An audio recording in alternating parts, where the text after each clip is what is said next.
Good afternoon, everybody, and welcome to the third in this wonderful series of transport lectures. We're very much looking forward to hearing from you this afternoon, Richard. And you have a very impressive CV, which I was reading with interest, and we very much look forward to hearing you this afternoon. So I think without further ado, I will say over to you, Richard, please. Thank you. Well, thank you very much indeed, and good afternoon, everyone. And hopefully we've got the Zoom technology working, and I'm going to share my screen just to show some pictures. And I'm aware that I'm following a couple of people I know well and illustrious speakers. But thank you for the invitation. And I was chairman of the London Ambulance Service. I'm sure there are always interesting times, but I looked back and reflected on the time. I think certainly they were very interesting times. 7 years, and in that we had the joy of royal weddings, the last Jubilee, the Olympics, and of course none of that was about the day job. So what I would like to do actually is start by giving you a little bit of a background and history to the ambulance service, and then really look at some of the key things which are about its day job, its performance, the pressures it's under. And I'll share in that story, and why I've called this a bit of a day in the life is to give you a flavour of what I used to say to my colleagues when we had their retirement dues or long service awards. And goodness me, they had long service awards, 40 plus years was not uncommon.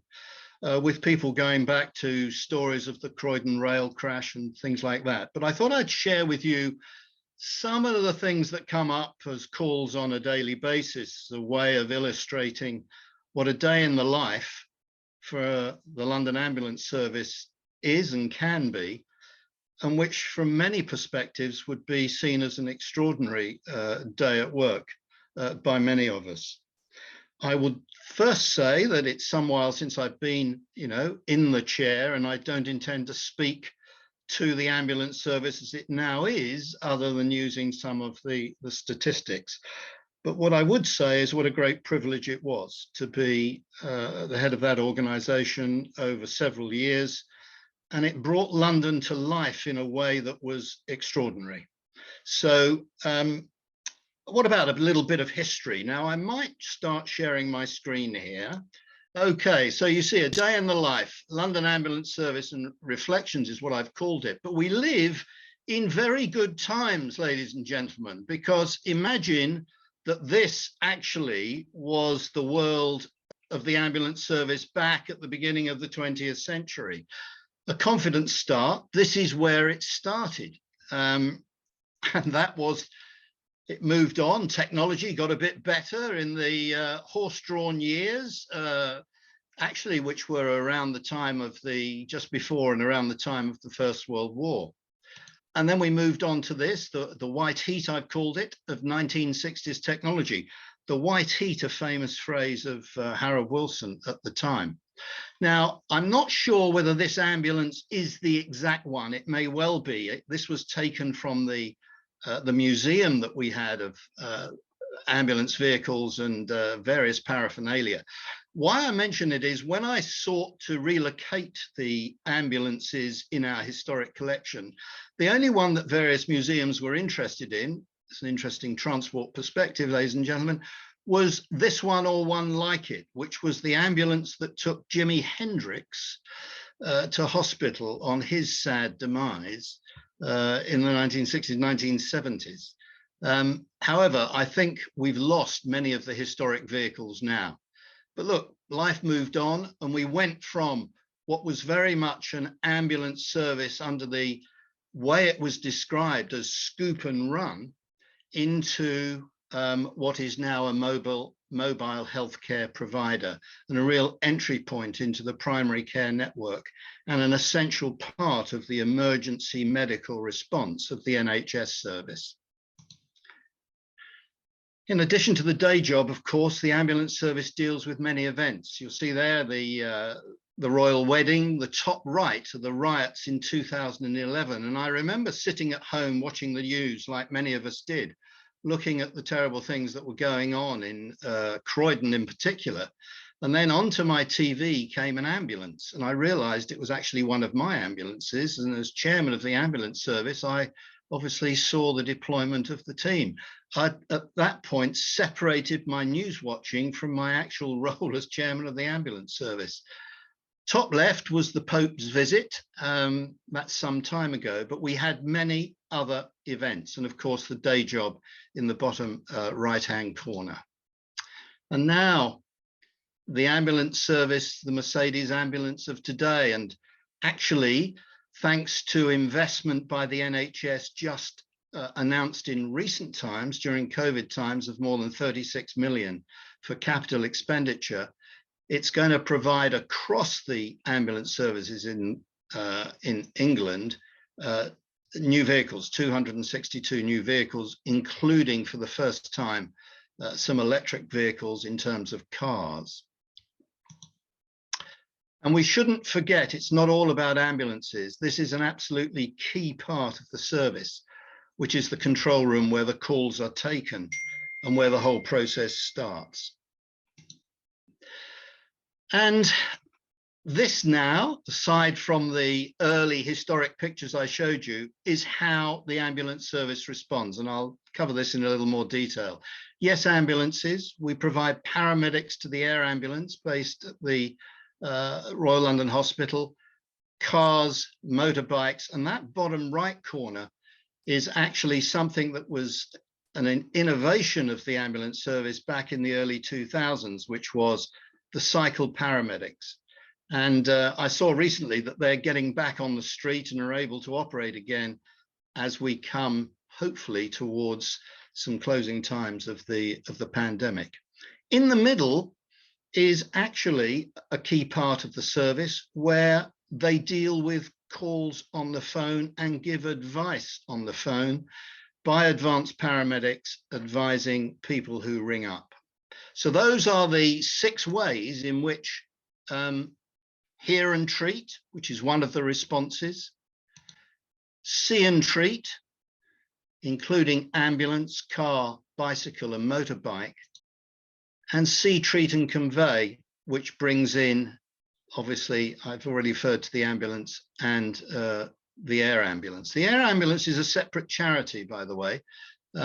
It's staffed by consultants from the NHS hospital network, in particular the Royal London, and we second a paramedic, perhaps they second a paramedic, I should say, to serve for 6 months secondment with the air ambulance. Now, the story of the London Ambulance Service over the last few years, and perhaps even going back longer, has been difficult. The challenge is meeting national performance standards.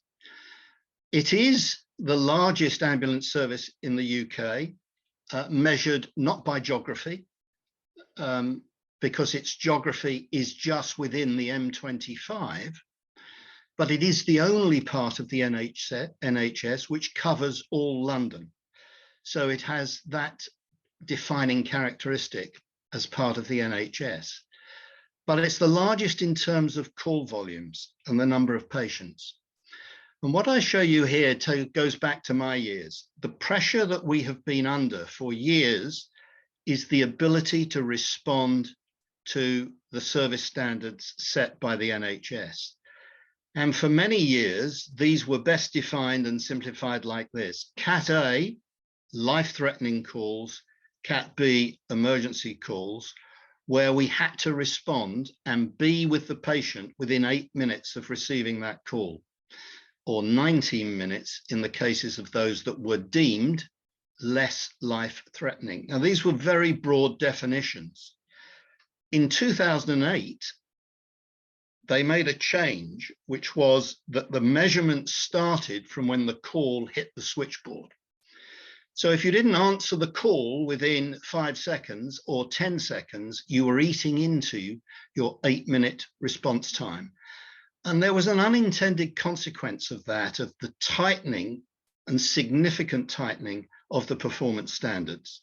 There was no consultation about this. This was just a change that was made. And it made it very, very difficult indeed.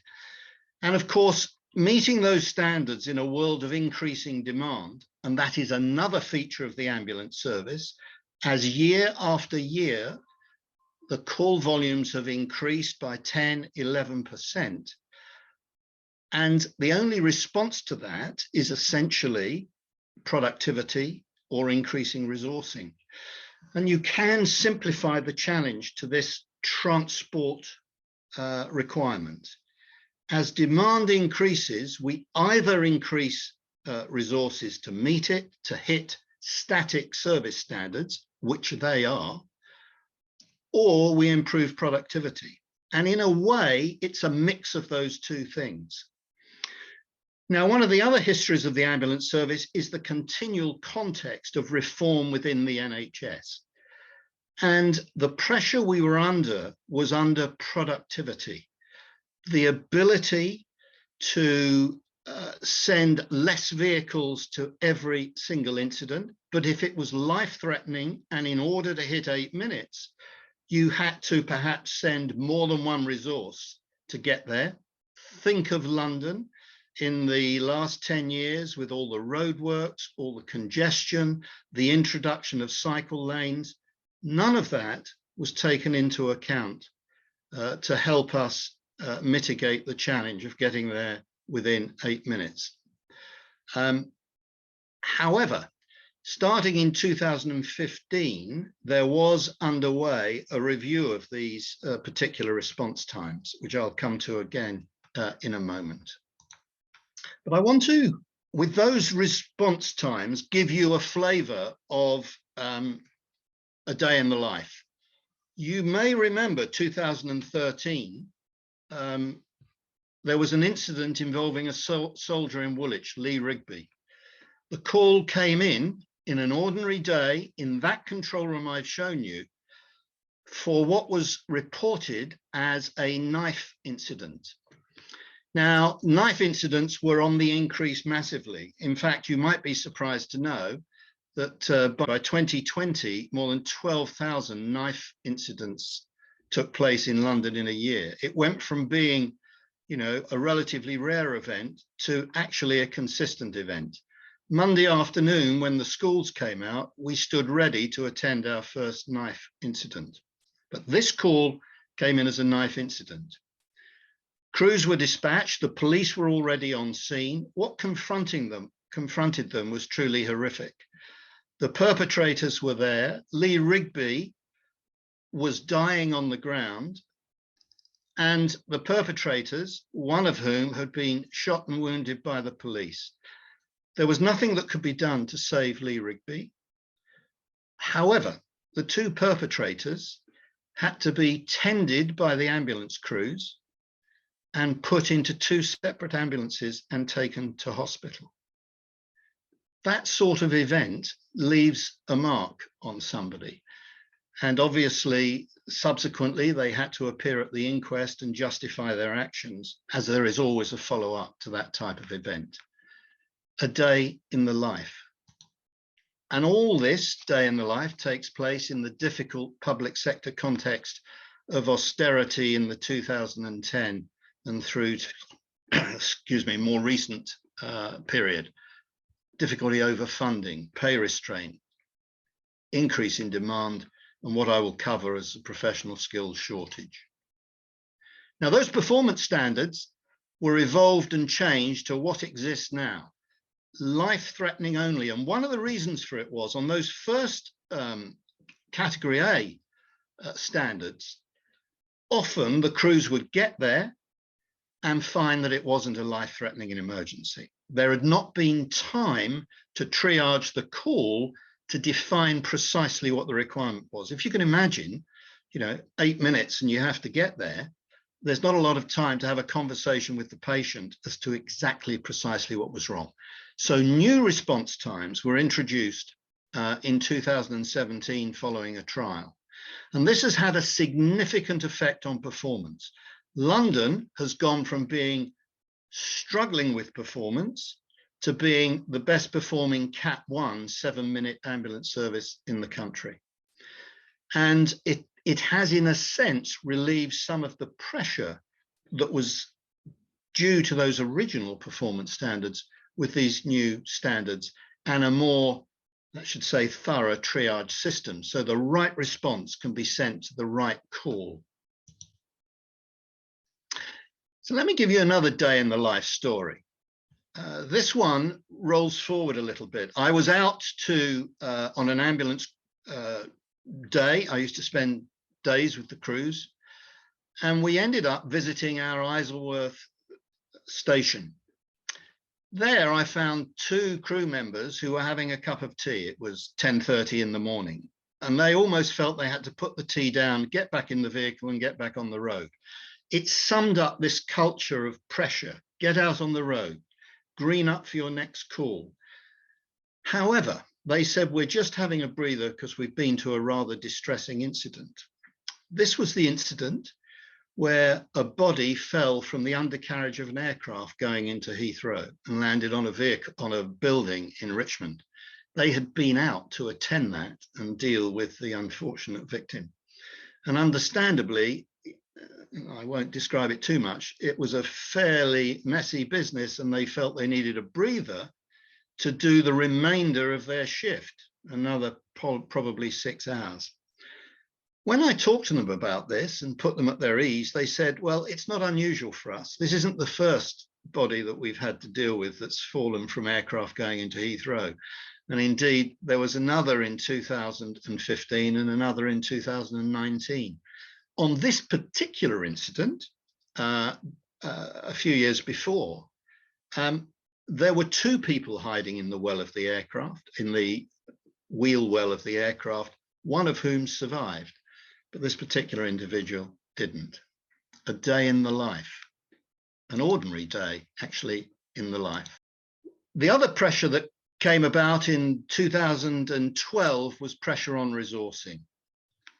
We ended up with insufficient staff to deal with the demand that was placed on us. And this was the major London issue in 14, 15 and 16. Across the UK, there were 3,000 paramedics short in the national requirement, and in London that represented 500. So we started something new. And I remember the board meeting very well, where we discussed this idea. We decided to say, where do we find paramedics? They train them to the same standard in Australia.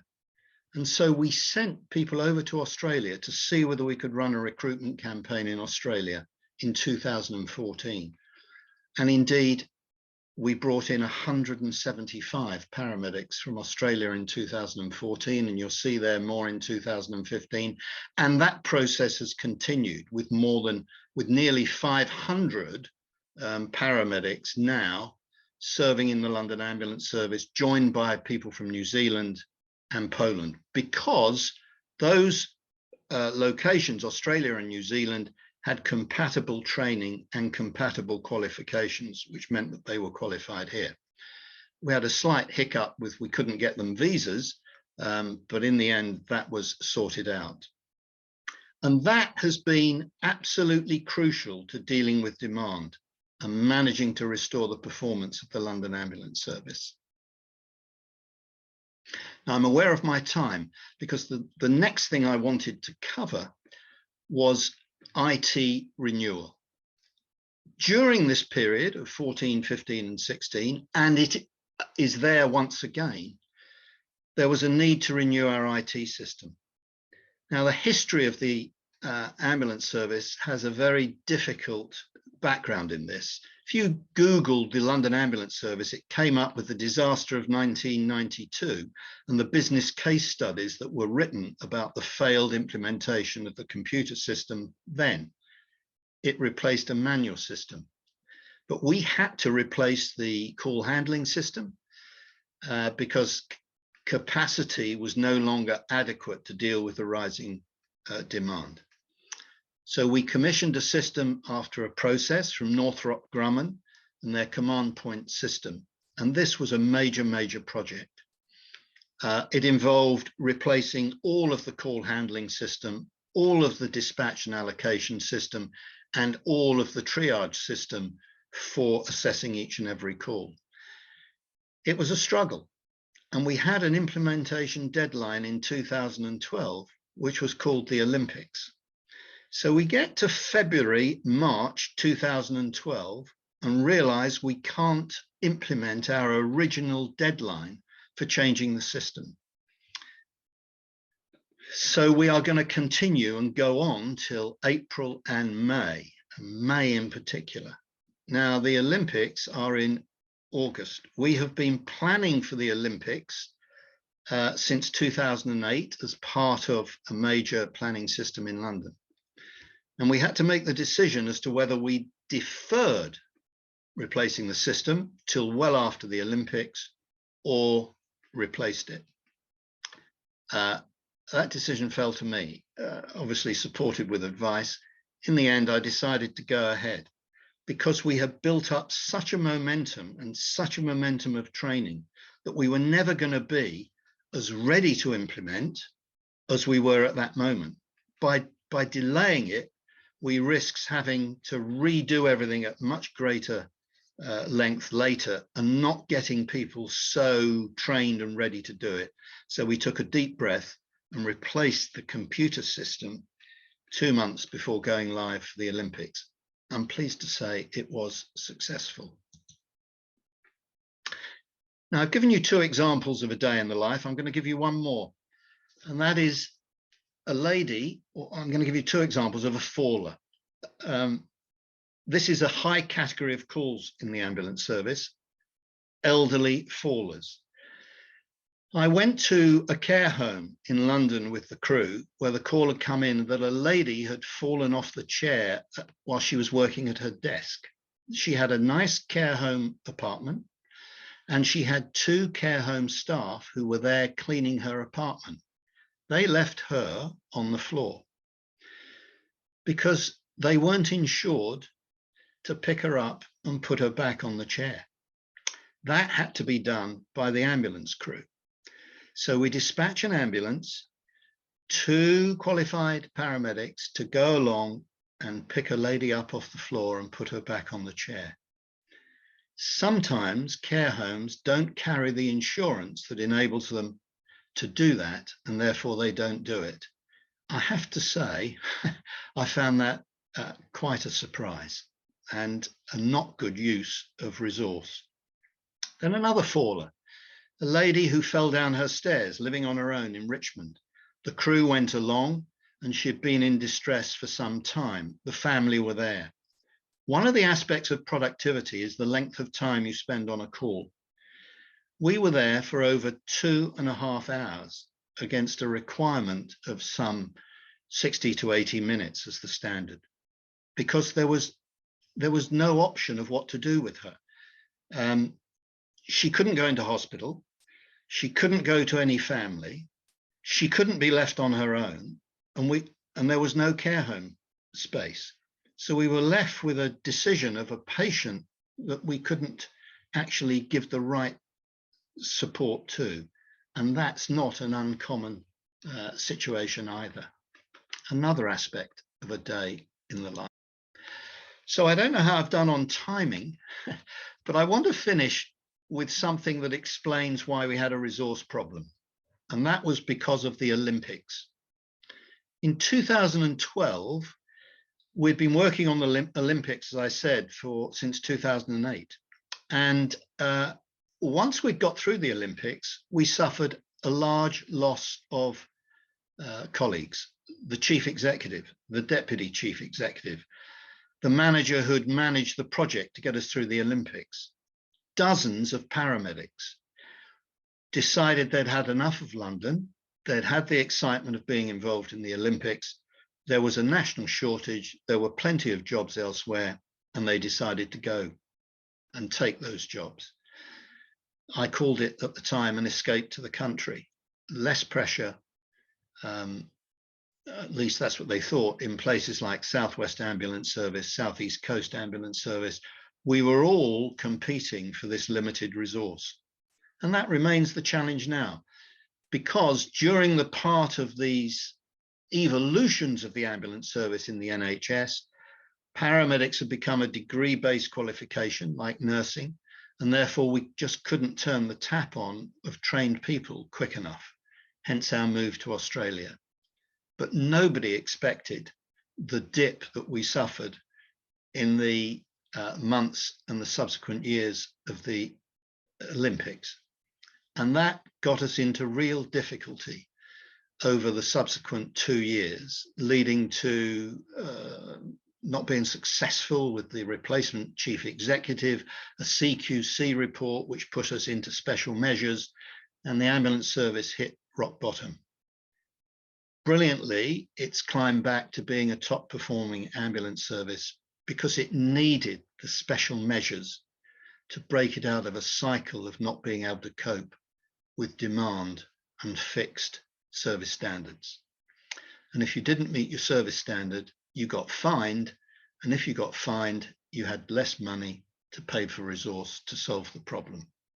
It's one thing to have performance standards in the transport industry, but it's quite another to have them in the way that they were implemented then in the ambulance service.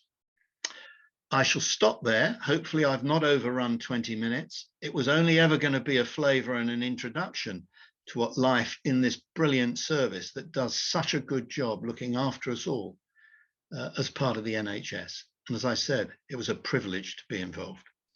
I was going to ask you, Richard, you vaguely touched on it with a woman that fell down the stairs. At some stage, those chaps dealing with the telephones, they have to make a decision as to whether it's an emergency or life-threatening. And then it's handed over to the paramedics, presumably, to work out what to do next. Yeah. So back in the Cat A, Cat B world, which I put up first, there was very little time to make a proper assessment on the call. You have on the screen a triage system. You know, it starts off asking you your name and is the patient breathing? And if the answer is no, then that's immediately categorized as a Cat A, a red call. But on the case of an elderly faller, or any faller, really the assessment takes place when the crew are on site. And the first thing, why the care home don't pick up the patient, as we would call her, that's fallen from her chair at her desk, is that they're not sure that she hasn't injured herself, and in picking her up, they would exacerbate whatever the problem is. I have to say, I think, you know, in most cases, it's relatively easy to assess that, and it's a bit of a strange thing. But yeah, then the crews have to decide what to do. They take into account whether she's under her GP or whether there are options and family options, but it's not always easy. And the answer certainly is not to take them to a hospital. So the default position of taking patients to hospital is not a very smart one in many, many cases. And under those new standards, the Cat 1, Cat 2, Cat 3, Cat 4, the see and treat and convey, as it's called, i.e. you're going to take the patient somewhere, is not necessarily to an accident and an emergency. In particular, with stroke units and cardiac units, specialist units set up in London, the right option, and it's made a big difference to recovery from stroke, is to take is to take a patient suffering from stroke symptoms to a specialist stroke unit. And that has had a major improvement in the outcomes from stroke. Previously, and often prompted by the families, they want to go to their local A&E. But unfortunately, A&Es are a bit like the Premiership. There are those at the top of the league and there are those that are not. And therefore, the right answer is to take patients to the best place for the treatment that they need. Are you suffering the same problem that a lot of surgeons are suffering from insurance, people taking claims out against bad decisions? So another call that came in was to somebody standing on the parapet of a bridge over the A3 at Kingston, ready to jump. The closest crew was dispatched. They're driving along the A3 going southbound. They see the patient on the other carriageway standing on the bridge. They need to save this patient's life. They immediately stop, they dash across, he jumps and is killed. Coming behind the ambulance, some way away, is somebody on a motorbike. Distracted by what he sees on the other carriageway, he runs straight into the back of the ambulance and is killed outright. He happens to be a doctor, a 40-year-old doctor. Now, what resulted from that was the potential patient died. A motorist hit the back of a vehicle that shouldn't have been left in the outside lane of the motorway, even though it was partly on its hard shoulder, and he was killed. The inquest a year later awarded damages to the family of the motorcyclist, and fundamentally, the two ambulance crew could no longer continue as paramedics. And the damages that were paid to the motorcyclist family were obviously paid from insurance. So, you know, all these things happen. Now, I can well understand the crew immediately seeing this. What do? You know, now, technically, what they should have done is move over to the hard shoulder, put their hazard lights on and whatever. But they were trying to save a life. And it was a split-second decision, but it had those consequences. And then that sits as a precedent for other insurance claims. Thank you. And I have to say, rather like elsewhere, it's the big difference between aviation and the health service. That can influence what people do because they don't want to put themselves in a position of potential litigation on any of their decisions. Okay, Alison, we have a question. I find this really interesting, and I'm sure some of my colleagues will be interested as well, because I've just been teaching first aid today to lorry drivers. That's why I'm like I am, because I've been in a warehouse. But I'm also a community first responder.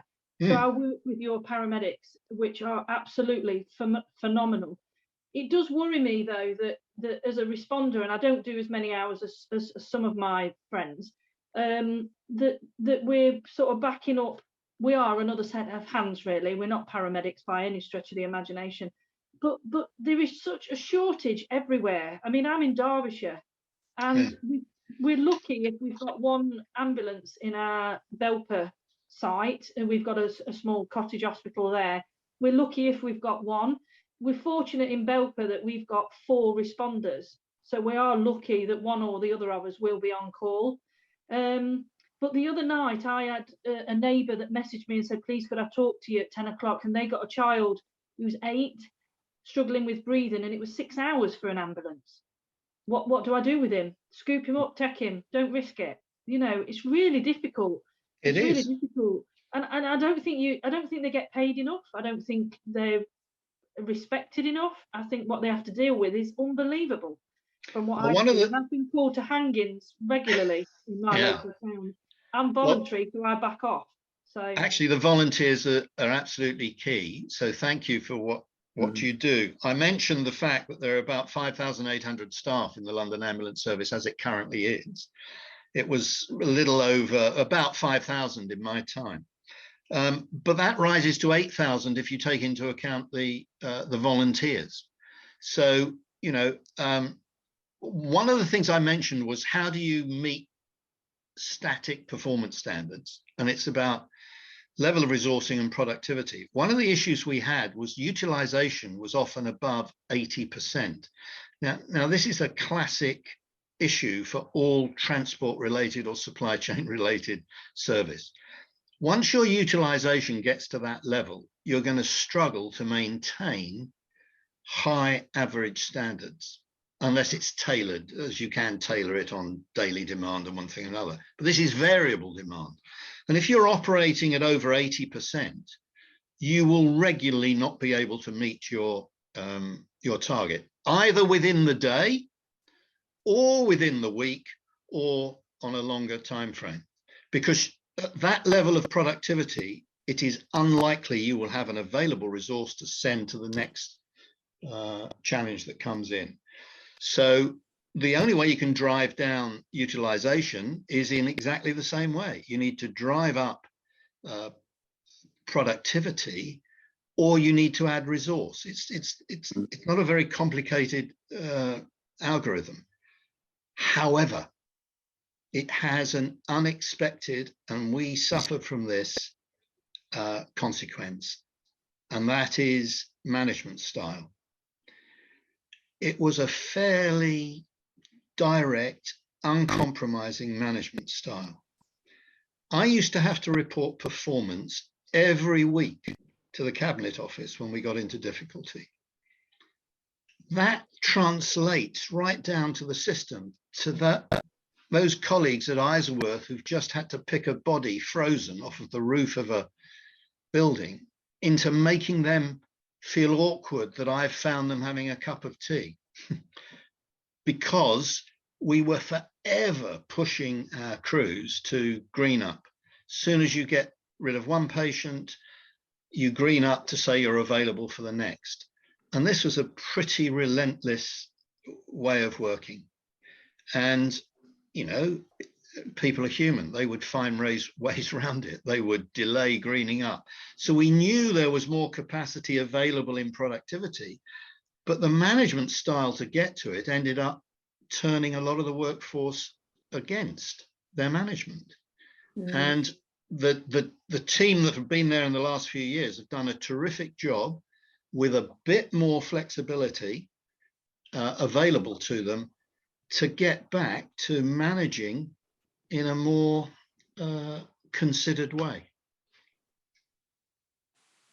I find it all very, very interesting. It takes me back to the 1960s.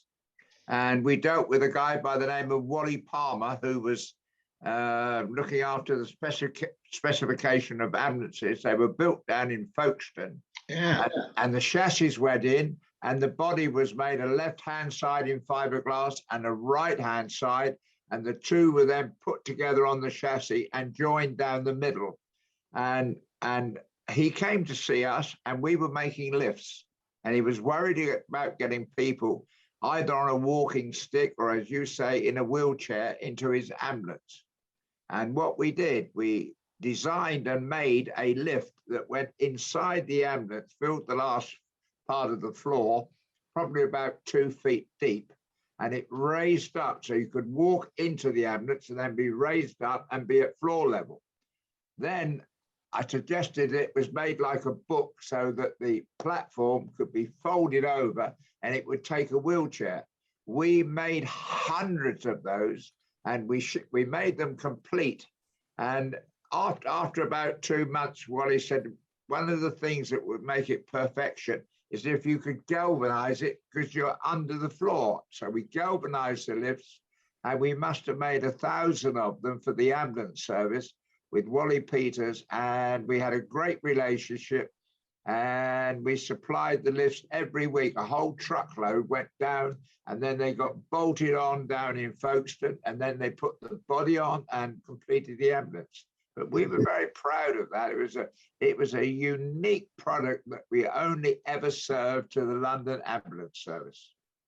Well, thank you for that, John, because obviously the mechanism for both lowering and in particular raising the what is effectively, you know, the bed that patients go on, not just wheelchairs, doesn't work unless that mechanism itself works. And that was one of our real pinch points in terms of the serviceability of the vehicles.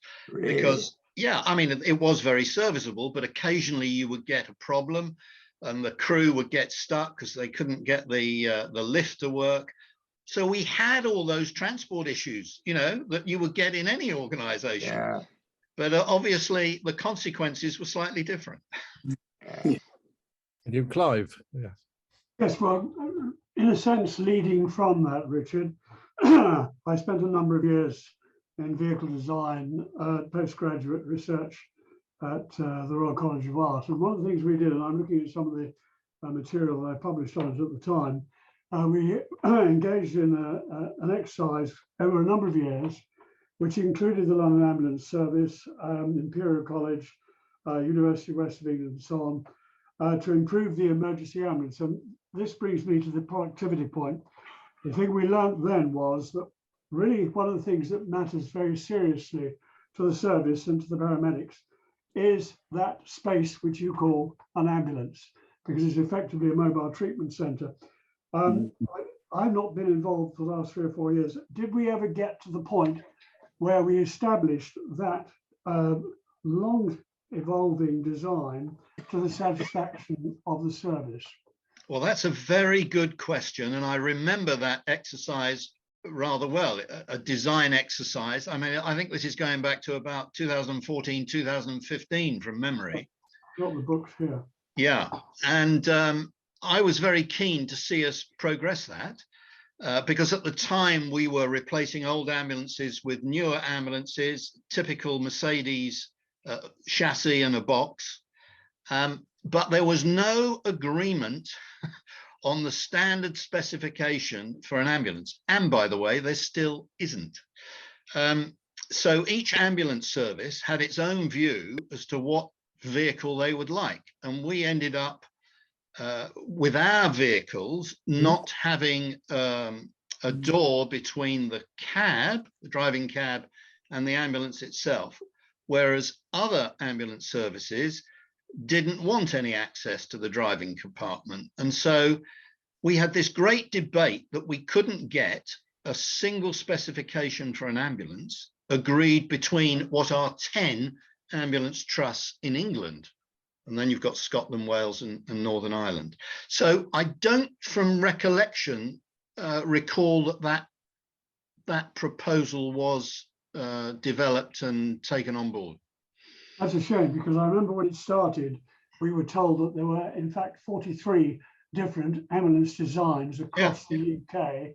The key motivator for the whole thing right at the beginning, from our point of view, was how do you get a standard which is acceptable across the UK to the NHS, which can then produce not only production savings, but will mean that all the qualification and training is always trained to the same box at the end of the day. So everybody knew what the treatment centre was, what it could do, what it couldn't do. And it's a shame, because absolutely, it wasn't just lifts, no disrespect to John, lifts were part of it, how you go on and off and so on. It was to do with the stretcher, the positioning of it, the relationship of the stretcher to the treatment pods inside the vehicle, the drugs, and all the rest of it. And interesting, I've got a picture of it here, so everybody can see that. But you may be able to see the one, that picture. Yeah. On the left. Actually, it has a gap between the cab and the vehicle. So exactly as you wanted. Yeah. Well, you'd think it was the most natural thing out, wouldn't you? Common sense, isn't it? Yeah. Well, now that's an interesting thing. And here I am going to be a bit controversial. Common sense in the context of the NHS was an interesting concept in itself. There's a lot more I'd have liked to talk to you about, but one of them I mentioned just in terms of the context of continuous reform. Of course, we forget now, and everybody's forgotten about him, Andrew Lansley.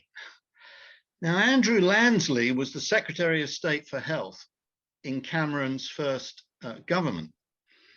And Cameron, when he came into office, said there'll be no wholesale reform of the NHS. Well, Andrew Lansley set about probably one of the most comprehensive reforms of the structure of the NHS. His original idea was to put consortia of GPs in charge of 80% of the NHS budget and how it was spent. He got rid of primary care trusts. It was a period of considerable upheaval. We all had to become foundation trusts, which were quasi-independent with their own board and own ability to raise money and spend money. And we all had to compete with one another. Long-winded way of saying, Clive, that one of the things that got in the way of developing a common standard for an ambulance was the fact that we couldn't talk to our alternative colleagues about doing something like that as standard. We had to compete. We had to compete for procurement, and it did seem a bit odd. And at one stage, you know, we were threatened with being outsourced to a private provider. So that was the sort of context that we were operating in. Tightening of budgets, had to save money, had to be independent and have an attitude towards competition within and out with of the ambulance service. And it just stopped us doing things on a collaborative basis. I had to stop having meetings with the chairman of the other ambulance trusts. So we used to meet clandestinely in Sunningdale at a pub to share how we were both doing, which seems ridiculous now, doesn't it? But that's what it was like. That's interesting, because I recall the meetings, some of the meetings we had.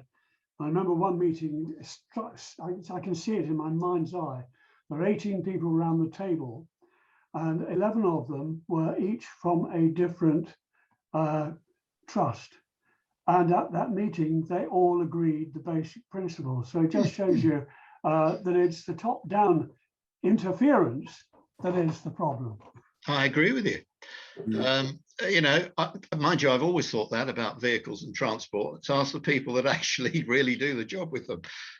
But they have actually taken that into account now. I mentioned 36 million. I mean, unbelievable to hear that, going back to those years of, you know, what have rather simplistically been called austerity, but the building of 262 ambulances. You might also be interested to know there weren't many suppliers on the ambulance side of things. When we bought new Mercedes ambulances, there was a hell of a delay in getting them, and we had to go to a Northern Ireland builder to actually get the ambulance built on the chassis. So none of this was, you know, straightforward. And as you say, you know, sometimes I just wanted to get, you know, people together and just say, for God's sake, the right way to do this is to collaborate. But we were under strict guidance not to do that, which seems bizarre, doesn't it? I used to say, I thought we had a national health service. What have I got wrong here? You know, but you had hospitals competing with hospitals, by the way. And, you know, in a condensed patch like London, that was an unnecessary, distraction. I don't want to come across as just critical. I think there are valid reasons to be critical, but they've done a terrific job over the last few years, from a real low of inadequate to now being rated good. And sometimes you need to hit that depth for a couple of reasons. One is there's then no option that more support is needed. Yeah. And I stepped down from the ambulance service because I felt they needed a new initiative which could only come with a new chairman who would get a honeymoon period and would be able to get some of the support. They weren't going to give that support to me in my time. And that's, I think, a judgment that many senior people need to make. When is the right time to step down so you give the organization an opportunity of doing new things and refreshing things? Might be something that's relevant in and around everything going on today, but knowing the time to go, I think, is quite important. Whatever business you're in or whatever profession you're in, you know, there's a real valid point that you make there. You know, we were just speaking to a friend who retired on Friday, and she was head of logistics at Sainsbury's. And she's on a real high, having performed extremely well during the pandemic and raising the bar incredibly. But she knows her energy levels can't be sustained forever at that rate, and it's time to let fresh blood take over. And, you know, it's, you know, wherever you are, it's a very valid point, Richard, that you make. Yeah, it needs to come with with breaking out of what has become an intractable problem. You know, the solution to an intractable problem is often to bring in, you know, somebody fresh that can argue for fresh support, fresh initiatives, and one thing and another. And that was certainly the case with the ambulance service. I do feel they've gone in a different direction, which I perhaps wouldn't support. They've very much gone back to taking on NHS and health professionals into the board. One of the things that I did think was good was people coming from different industries, different backgrounds, into what, after all, is a vocation. You know, Yes. I mentioned we had people who've been ambulance colleagues for 40 plus years. Well, sometimes you need somebody coming in from the outside to say, well, why do we do that? And that was certainly true in the London Ambulance Service. But those ex-NHS colleagues were able to win the message to get the support. So, you know, it's a balance. That balance, yes. Very important. Another thing, Richard, in the early, well, right through the 90s, and the company's still thriving and doing very, very much today. Talking about supply chain, we had one of our companies we formed in the early 90s, initially patient transfer vehicles, which went on to, they now do fully fledged ambulances as well. And I remember in those early days, we actually, a few of your Ratcliffe tail lifts managed to get themselves up to Yorkshire, John, because that was a big revelation. This was in, again, patient transfer to start with, but the Ratcliffe tail lift, you know, again, we fitted hundreds. And interestingly, although they were done just round the corner here in Yorkshire, we supplied the Scottish Ambulance Authority, West Midlands, South Yorkshire. I mean, I can't remember them all now, but certainly some in Wales, some in Scotland. So it is an interesting. They all have different makes of vehicle. Yeah, it's an interesting business that they have to be sort of shipped out so far, really, from almost one end of the country to the other. Oh, yeah. I mean, we got to a fairly standard kit in the vehicle. We didn't get to a standard vehicle. I'm hoping this time round that maybe they will do that. And by the way, it wasn't just the vehicle. We had cars, and you know, if you want to see, I mean, I once sat on the recruitment of the transport director for the Metropolitan Police, you know, the interviews. Boy, did I find that illuminating, that every divisional commander could order whatever vehicles he wanted. There wasn't a standard, you know, police vehicle. But in the NHS, every hospital was able to order what it preferred as surgical gloves or whatever. So standardizing procurement was a massive challenge in itself. Could I ask, is that the reason for this PPE, that individuals were ordering it, or? Now that's a good question. I don't know the answer to it. I will only speculate to say I wouldn't be surprised if some of that doesn't take place. I think there might be a whiff of preferred suppliers that are involved as well. But because I remember trying to do something about it and never got a reply, and one thing and another, and also that with regards to oxygen supplies. But actually, you know, if you go back to that example I gave of the chap jumping off the bridge and killing himself and the crew leaving a vehicle, the pressures involved in these split-second decisions are, you know, extraordinary. And one of the last decisions I made, and I'm proud of, so I will mention it, is one of the last decisions I took was to allow the ambulance series on TV to be filmed. And there was a great debate about this. Should we let the cameras in? And, you know, we're in difficulty and blah, blah, blah. But I think they've done a terrific job in showing just how brilliant people paid £30,000 a year are and what they have to do. And that, you know, early paramedic, that's roughly what they earn. It goes up when they become an experienced consultant paramedic. But you know, it's a hell of a job that we ask people to do for that sort of money. And, you know, when I used to go out on ambulance trips, I didn't get a meal break.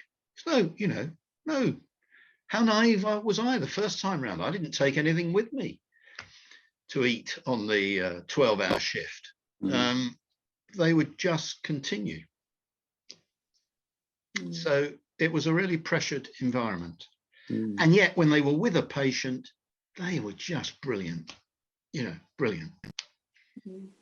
Yeah, I think we do owe them all a massive debt and a vote of thanks. And I think just from some of the things you were saying and some of our own experiences with family members and calling ambulances over the last few years, they're sort of almost picking up a bit of the slack of the doctor system, the health, a bit of everything, and it ends that they end up having to sort of pick up that things that haven't probably happened correctly in the day as well, aren't they? Well, yeah. So actually, the charter for the ambulance services, if the phone rings, you have to respond.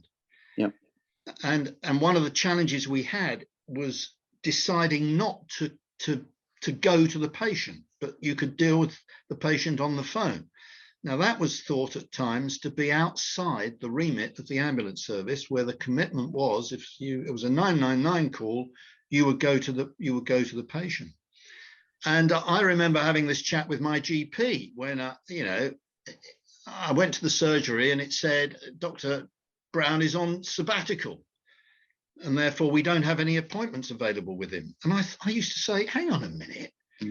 How come all my colleagues, when the phone rings, have to be there and have to go there, yet the GP can take time out? And of course, there you have the next big challenge. GPs are independent businesses as service providers to the NHS. And therefore, they have that flexibility. And I just seen in the last 2 days that Sajid Javid is raising the issue as to whether the GP should be brought within the NHS. Well, that's interesting, because it was one of the ways in which Nye Bevan managed to get the NHS set up in the first place, by granting that independence. Yeah, well, I think it just remains to say thank you very much, Richard, for a very, very illuminating talk and talking us through all those various stages. I think it's been immensely interesting for us all, and it's amazing how many on the screen have had sort of almost personal connections with the ambulance service, and obviously in the wider sphere we all have, and we all rely on that 100% in our lives and with our own lives and our own families. So we are indebted to the service that you have presided over and obviously left in good hands. And obviously they've had a tremendously challenging period over this last couple of years as well. So obviously thank you to you, and thank you to everybody for joining this afternoon. I wish you a very, very good afternoon now, and hopefully we will see you in a month's time with Keith Richards talking about all ability transport. And so that's on the 1st of March at 4 o'clock. So thank you very much once again. Thank you. Thank you, everybody.